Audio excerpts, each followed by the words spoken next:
I got to thinking, when I was a boy, we spent a majority of our childhood on the river, on the Coosa River, down at Lake Mitchell, right outside of Clanton, Alabama. And my daddy, Herbert Glenn, he's a Vietnam vet, that old school, and I was raised around a bunch of perfectly flawed aunts and uncles and cousins and was raised with all them. And do you know, when you get older, you tend to mouth off. And my brother, he was 16 years old. And my brother was a full-grown man when he was 5, honestly. And my daddy and my Uncle Troy David and my Uncle Bud, I grew up watching them water ski and watching them on the inner tube and ride a boat paddle and go off, ski jumps and swings. Y'all ever seen y'all's bunch do that? Because it's pretty common in mine, but we learned to ride the inner tube. And I remember the day my pop came to us, that was my mama's daddy. Robbie Grace was my mama. She's going to be with Jesus now. My pop owned the cabin, and he bought us an inner tube that had handles on it.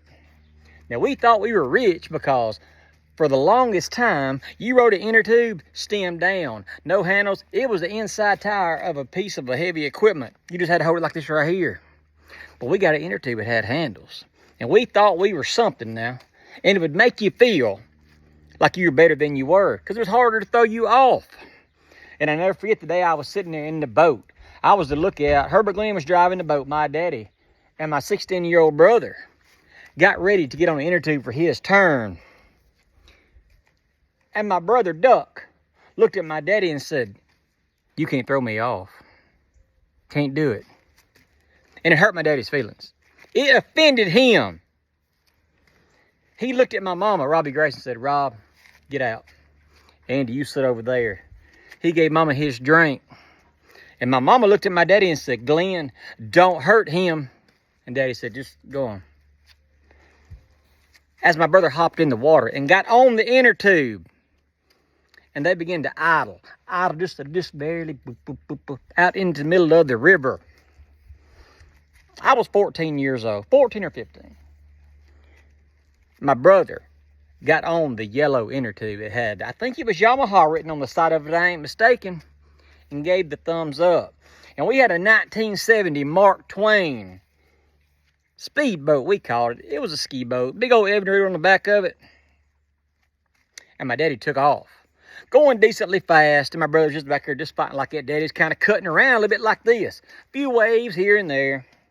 And then my daddy got about a couple hundred yards straight in front of the cabin and turned and started going wide open right at the bank.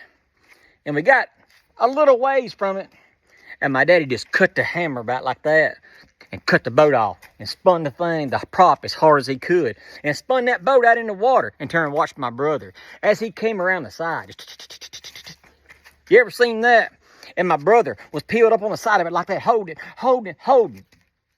When all of a sudden, his back left leg caught the water, then he caught the wake, and he began to tumble.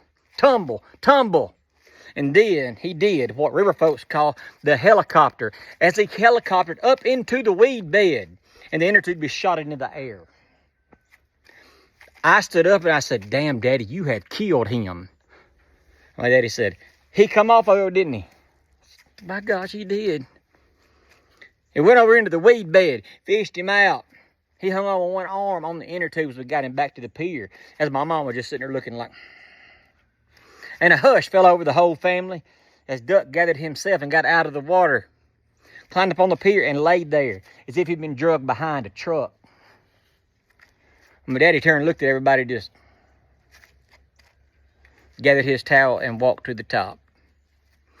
Nobody ever told Herbert Glenn again, "You can't throw me off that." And that's just a glimpse of how I was raised. If you can imagine that, we are the same.